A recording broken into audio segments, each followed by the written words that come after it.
by the Alabama Aquarium at the Dauphin Island Sea Lab. My name is Mendel Graber. I am one of the educators here at the lab, and this morning we are chatting with Kyle Halstead about some various reproductive strategies in the animal kingdom.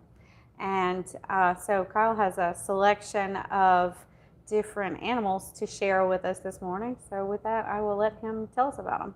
All right, thanks Mendel for that introduction.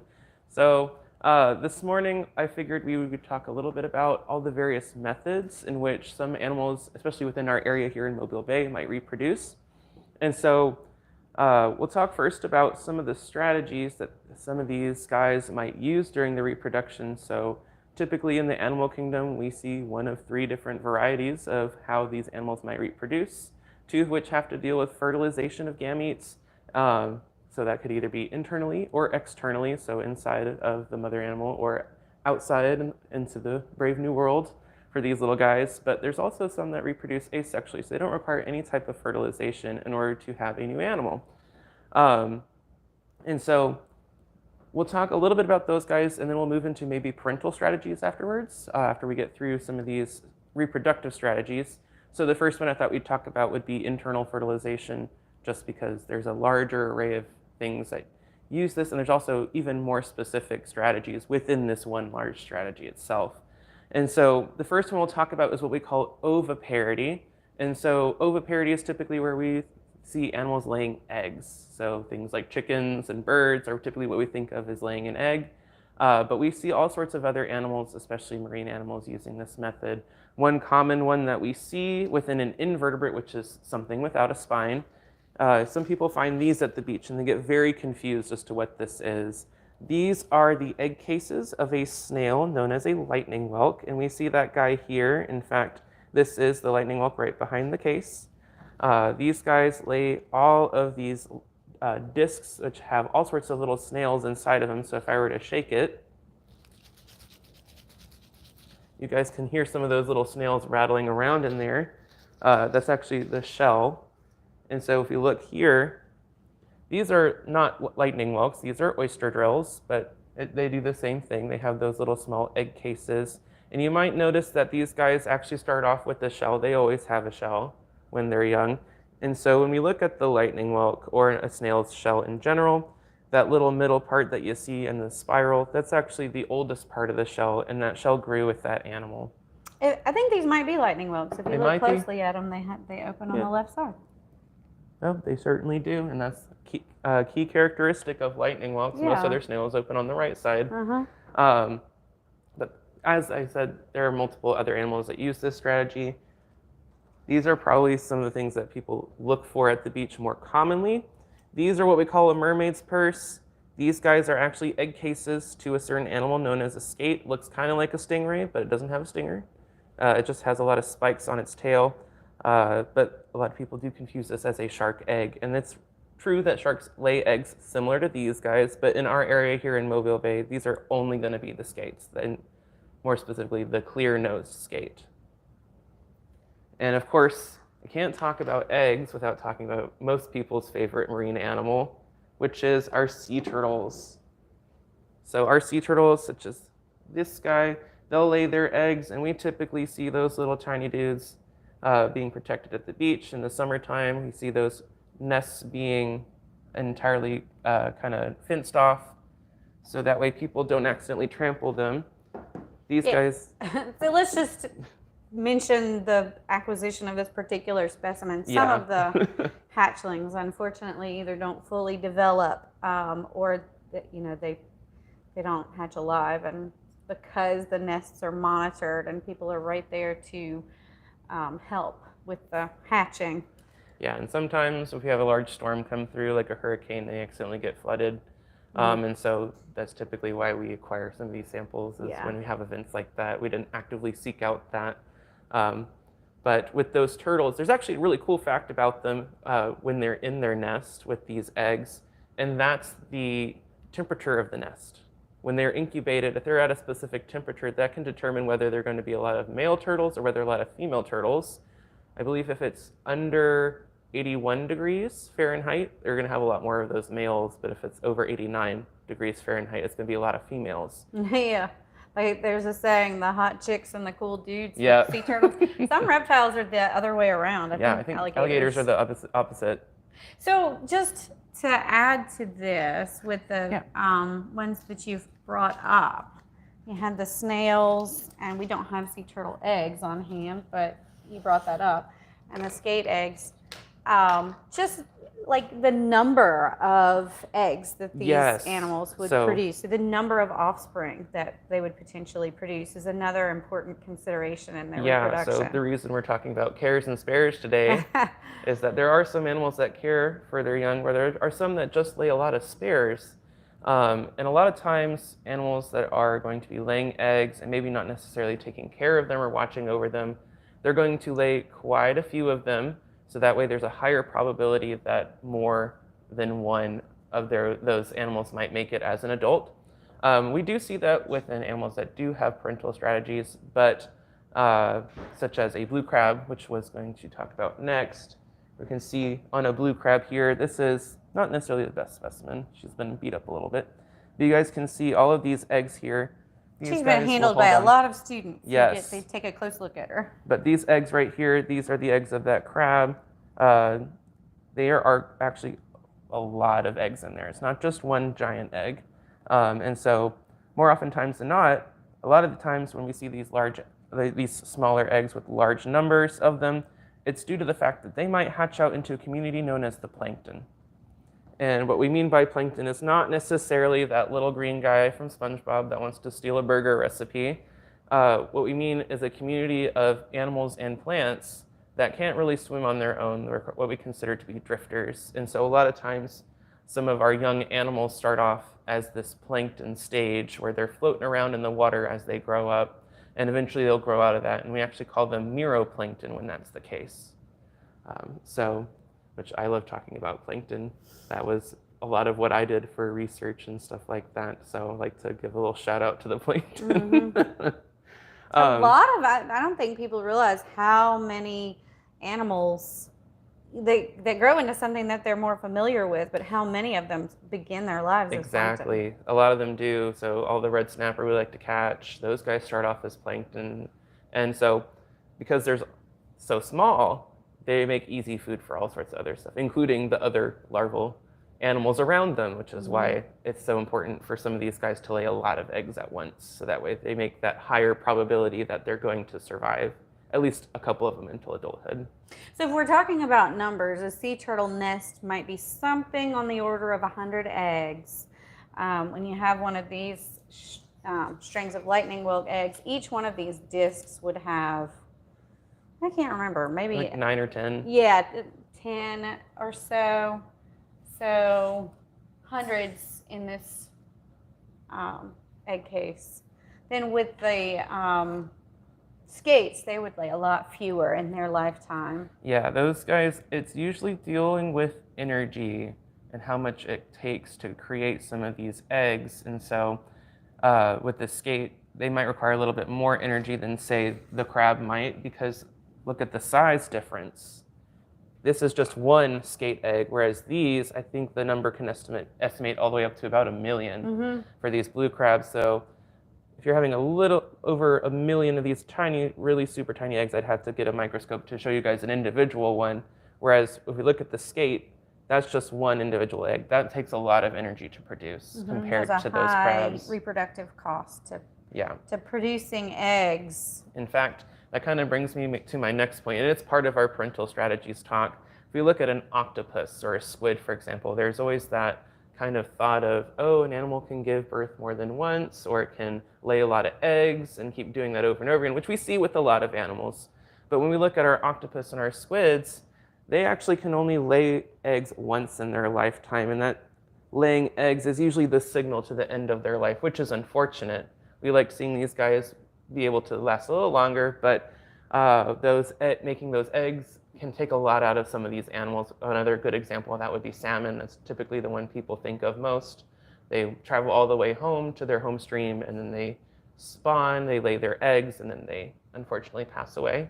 Whereas this octopus, it's pretty much the same, but they don't go to their home stream. They just find a nice little cave or somewhere to hide, and the mom octopus will actually care for her eggs as she's still alive even after laying them, but she spends the rest of her time fanning her eggs to make sure they get enough oxygen so they remain viable, which means that there's going to be more octopus babies out in the water rather than just laying them and unfortunately passing away. So that's an ultimate sacrifice for this gal right here. But it's just one of the many different parental strategies that we see within a lot of the animals around here. I thought we'd talk a little bit, move on to our external fertilization. We see. Well, you mentioned oviparous. Yes. Let's talk about briefly about the viviparous. So yeah, we do see a lot of animals that do give live birth. I was getting a little ahead of myself there, which we would see normally with humans and other mammals when we think of dolphins. We know that they're going to give live call birth. Them placental mammals. Yes, but there are actually some fish that do this as well. If you've ever seen mollies in aquariums, they're one that would lay a large amount of these. They would give birth to a large amount of these small little fish. Of course, everyone's favorite example. It's kind of a misconception. These guys don't actually give live birth. They do lay the eggs inside of the pouch of the male, but it kind of acts as if it's live birth because resembles it. But actually, some sharks do give live birth. So here we have our little Atlantic shark nose shark. This is actually a really small one. I believe it was found during one of our mini dissections that we do in the summer with some of the camps. And you guys can actually see here that little kind of umbilical scar. So you could see that this was a viviparous shark. It was giving live birth. So you can kind of sometimes see that on the younger sharks. It does eventually fall off, so some of those larger sharks, you can't really see them. And you did mention that some sharks produce eggs. So sharks as a group are unusual in that some sharks exhibit the egg laying, Overparity, some of them. viviparity. And there's actually some that kind of do both at the same time. We call that ovoviviparity. So they'll actually lay eggs, but the mom will hold them inside of her oviduct, which is where those eggs would come out of, all the way up until it hatches, and then she holds on to them inside, and whichever sibling hatched first gets to eat all the other siblings. So it's a little morbid, but it's a very interesting reproductive method that we see sometimes within the animal kingdom. But there are so many different weird guys. And then let's bring this one up before you move on to the external fertilization. So that's neat. There are some fish, like the catfish, while they do lay eggs, they are oviparous. We can see the catfish up here, this little gaff top sail. This guy right here, the gal will lay the eggs, and they have another interesting parental method in that the males actually take responsibility for the eggs, and what they'll do is that they'll actually do what we call mouth brooding. So if we were able to open his mouth a little bit wider, unfortunately we can't, but we would be able to see sometimes, especially in the summer times, we see a lot of times that these male catfish have a bunch of eggs in their mouth, and that's just a way of protecting their young. So they'll keep their eggs protected inside of their mouth. Sometimes they even get all the way up until the time where they hatch, and they'll still stick around in dad's mouth. So we have a couple of examples of the different developmental stages of these little catfish here. So here we have kind of the base egg. You can kind of see it looks almost catfish-like, but it's still part of that kind of roundish egg. Then we move over to this guy. You can kind of see he's starting to hatch a little bit out of that egg. And then here we have the guy over here. Looks like a fish. It's got a really bulbous belly. That's what that yolk sac part of the egg. So that's actually what's giving that baby catfish some nourishment, so it doesn't necessarily have to go seek out food. So the dads will continue to carry them around in their mouths even after they've come out of the egg, but as they are absorbing that yolk. Exactly. And sometimes even when they're about this size, right after that yolk sac is finally absorbed all the way, sometimes they're still kind of hanging around dad's mouth. But unlike the octopus, that catfish dad does not have to make necessarily the ultimate sacrifice, because they can actually drop their eggs out of their mouth in a little protected area and then go eat, come back, find their eggs or their little youngins, and then scoop them back up. So I actually had this little origami puppet that resembles somewhat of a catfish. Can't make it totally look like a catfish, unfortunately, but it's a little cool activity if you look for 3D printed catfish origamis, and I have these little pom-poms here to resemble those eggs. So you could pretend that you're a little catfish and be a mouth brooder. So a little fun activity. Just look on YouTube. Probably the first one pops up for a 3D fish, and you could make your very own. Nice. It's not hard. I could do it. I'm not the best at origami, so if I can do it, you can too. I like it. But I figured we'd move on to the external fertilization for now. So sometimes with external fertilization, we hear the word spawning, and sometimes it's also called broadcast spawning. And this is where those eggs and those other gametes get put out into the water, and it's just fate. They meet together, they fertilize, make an egg, and that egg grows outside into the environment and eventually hatches. And we see this with a variety of animals. Most oftentimes than not, this is a very common strategy that a lot of fish have. But we also see this within other animals like oysters. Oysters are known to do some broadcast spawning. They'll release their gametes into the water, and those oysters will form those. Those eggs will form in the water, and eventually they'll be a part of that plankton. They'll eventually settle down onto other oysters, which we see here, which is where we get our oyster reefs from. Sometimes there's kind of a chemical signal that the animals can pick up on, so that they know, okay, it's time to, or at least increases the chances that the gametes meet in the water. It's also dealing with a lot of environmental changes. It's not necessarily a chemical sense or a chemical cue. Sometimes it's just about what's going on in the environment. And a lot of times big changes are what cause this kind of cue. So right now in the springtime here in Mobile Bay, we're getting a lot more fresh water running through the watershed, and we're getting a lot more warmer temperatures, especially today. It was pretty warm today. And so sometimes that warming water or that more fresh water can kind of give some of these guys a nudge, nudge, it's time, in their instinctual manners. So we have sort of a maybe almost subconscious, but it's sort of everywhere around us. You know, when we celebrate spring or Easter, things in the spring, we associate babies with spring. Yeah, baby chicks and things. So there are advantages for parents to produce their offspring this time of year. Yeah, you get all that time right before the next winter. So that gives your young plenty of time to start bulking up and getting ready for that harsher time where there may maybe not be as much food.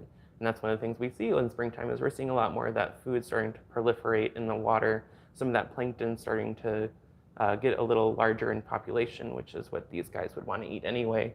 And so that's why we typically see in the springtime, majority of these animals might start to think about reproducing during this time of year, and they might be doing it the same during other parts of the year as well. So not always going to be the spring with turtles. Obviously, we normally see that in the summer, normally because it needs a lot warmer temperatures for that kind of cue. But yeah, it's real interesting. Not universal, but common. Yes. But we do have some animals around here that don't necessarily require any type of fertilization to reproduce. And so we see that sometimes with animals like worms and anemones. So with our worm here, sometimes these guys, they go through what we call fragmentation, and sometimes we see this with our earthworms as well, where they might break off in two, but just by accident, a bird snaps the other half. Whatever happens in nature happens. And what's actually cool is that these guys have an ability to regenerate, but if there are still multiple pieces of this worm, they'll actually regenerate either the head or the tail, or sometimes even both, whichever side is missing, and then we have more than one worm. In that instance. And so that's what we would call fragmentation, and sometimes we have what we call fission or budding. And we see that with our anemones, where sometimes they just split off into two. Or with coral. Or with corals. The corals happen here. They do that too. And then there's also sometimes even the sea stars, when there's enough of a body that's cut off, they'll form two sea stars that way. So let's talk about some of the advantages and disadvantages to sexual versus asexual reproduction. Yeah. So why wouldn't all animals do this asexual reproduction? It's another energy cost. Well, and also the recombination of genetic material is, it tends to strengthen the pool. What we call the gene pool, having that mixing of those genes. It gives us a time where there might be one blue crab that's larger than another blue crab, and over time that would make the young one starting to grow in size. Or when we see sometimes with betta fish, that's a good example of sometimes that those genes might not necessarily be the most useful thing, but sometimes that's what attracts most animals, and so we might sometimes get just prettier fish that way rather than having something necessarily useful. But it could also be, it's all dealing with adaptations, and sometimes certain animals with various adaptations lead to other animals wanting to have some of those adaptations, and so that mixing of that gene pool between these species might actually help with that. Also, some animals might be particularly susceptible to some kind of disease, and if there's not a lot of genetic diversity, maybe some within a population would be susceptible and some wouldn't. But if you're keeping it all together, most of your population has that susceptibility, then it can be wiped out. So actually, most animals that can reproduce asexually can also reproduce sexually. Yeah. But then there are advantages to reproducing asexually as well. Yeah. You don't have to require a partner in that instance, so you could just go ahead and make two of yourself without having to worry about when the next partner is going to come around. Yeah, so it kind of increases your chances of survival. Or at least keeping your genetic information out there a little bit. Mm-hmm. It could also help with spreading it a little bit more as well. Mm-hmm. You can kind of move from place to place and still have the same genetics. Mm-hmm. So we talked about the different internal fertilization. We talked about broadcast spawning. We talked about asexual and sexual reproduction and advantages and costs associated with them.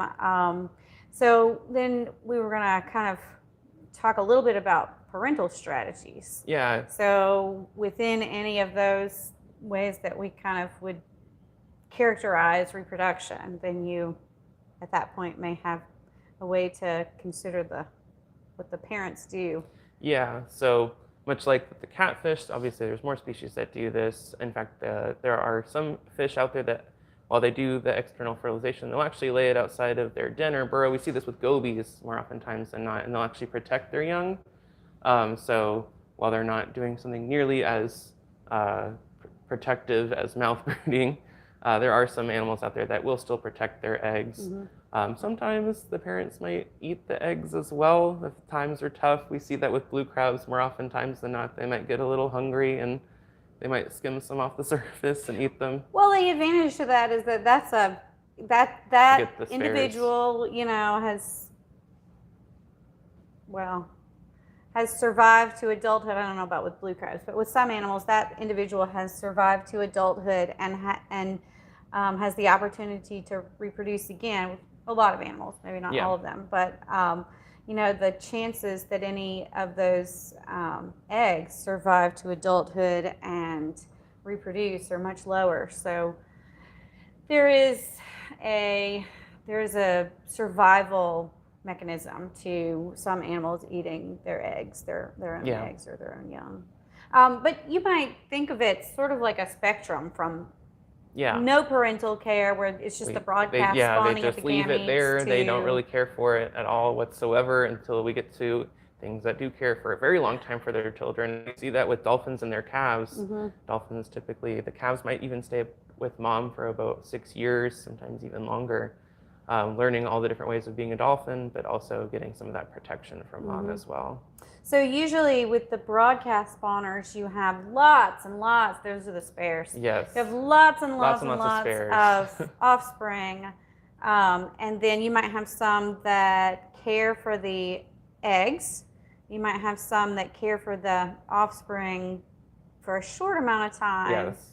But typically they wouldn't produce as many offspring. No. Because that is also really energy intensive. So it's very energy intensive to produce the eggs. But on the other hand, it's very energy intensive to produce fewer eggs and then take care of the offspring. Yeah. And then you've got some that put a whole lot of energy into ensuring the survival of the young. And then let's talk about what we mean when we say, like if we give a percentage. So say, for example, 1% of sea turtles, hatchlings might survive. So we talk about what we mean by survival. there's an end point to that. So we don't mean like to that point of hatching. We mean to the point of reproductive capabilities. Yeah, being able to reproduce on your own. Mm-hmm. Once you reach a mature age in which you can then participate in the reproductive methods as well. So a much higher percentage of the animals that put a lot of care into their offspring survive to adulthood, but just there's a lot fewer of them in number that are being produced. And then with the ones that produce lots of offspring, most of them will not survive to adulthood, but some of them out of the many. Some of them out of the many, so we often see that with some of our mammal species as well, manatees, dolphins, whales. They're not producing a lot of those offsprings, but we do see a higher increase in some of those survivabilities up to maturity compared to maybe our octopus or a crab, where they're in a more easily available food source, such as the plankton. That's why we have all the spares for these guys. So you've got a couple of other things up here that we haven't talked about. Do you want to? Yeah, so I did bring out some of the little smaller guys. So here we have some of those crab larval stages. So this is the zoea. This is that first stage. In fact, sometimes some of these animals go through many large changes, a lot of metamorphoses. So these crabs would be one that go through not only one stage, but two stages within their larval stages before they reach that, what we think of as a crab size. And we also have up here some larval fish. You guys can see what they might look like. I know during the springtime, sometimes around on the beach, we might see a little clear strip of something wiggling around on the sand. And those are actually some of those larval eels that we see around here. But also up here, just for up close, we have a little shrimp. And you guys can actually see her eggs on her. So this is another example of an animal that might care for her young. So this is a little snapping shrimp. You guys can kind of see some of those eggs that she has on her legs there. She actually uses her legs much how like the octopus would fan her eggs in order to make sure that they stay viable. They get plenty of oxygen. So she cares for eggs. We've got a selection of different kinds of animals that will care for their eggs, and then once the babies come out of the eggs, they're kind of on their own. Yeah. And then here you've got, so these are some that like what you might find on the beach. Yes, and then here is what they would look like, not dried out. So these guys, I believe, already hatched. We would see that skate inside. So typically, if you find one of these at the beach and it's not dried out, you might want to look up at the sun with it, make sure you don't see anything inside before you take it home and then dry it out, just to make sure that there's no little baby skate still stuck in there. So in this tank, it looks like there was a small little isopod that was swimming around earlier. There he is. Or maybe a little crab. This was here before I got here, so he's not part of my specimens, but he is a really cool little specimen. They do carry their eggs, though. They do carry their eggs, much like we see with the shrimps and the crabs, which would make sense because they're part of the arthropods as well. So they have those jointed legs that you would need to be an arthropod. Yeah. So is there sort of a broad kind of message that you'd like to leave folks with? So a lot of places are kind of not threatened per se, but are definitely in danger in certain areas, such as a salt marsh or an estuary. Those are environments where we see a lot of these young animals, and so we want to make sure we're taking care of those environments so that way these guys have a place to live, because that's where these guys grow up. There's a lot of food for those guys. Sometimes there's not nearly as many predators, because sometimes the young ones are more resilient to that fresher water that we might see in an estuary that's mixing in with that salt water. And then in that salt marsh, there's a lot of places for these little guys to hide before they start to grow up. So if we protect those areas, we'll definitely have a lot more snapper, a lot more redfish for us to catch later on, which I know that's something a lot of people like to do down here. So Mobile Bay is an estuary, as Kyle just mentioned, and estuaries are referred to as nursery grounds. Yes. Because they are such vital places for that support a lot of baby animals, a lot of reproduction. And Kyle mentioned salt marshes, which are an important part of an estuary system in temperate climates. I sometimes refer to the salt marshes. So if the estuary is the nursery ground for the ocean, the salt marsh is sort of like a cradle, Yes. like where a lot of animals first come into existence. And then we also say that estuaries feed the seas. Yes. So they're feeding, as you mentioned, the snapper, they're feeding living populations that will begin their lives in the estuary system, and then they may move out into the Gulf or out into the ocean. But, you know, they're part of the food chain. So there's a lot of nutrients being Yes. moved from the estuary system, the nursery ground, out into the ocean. For sure. We see that with the plankton especially. So as Kyle pointed out, if we are trying to maximize our efforts to ensure that, you know, we're helping animal populations to survive and thrive, then places like that, the estuary system, the salt marshes, would be a good place to focus efforts because they have such an impact on the reproductive capabilities of a lot of different kinds of animals. For sure. Yeah. So that was really a lot of interesting information. So thanks Definitely for a lot of information. sharing and showing all of these different specimens with us. You're And welcome. Thanks for joining us.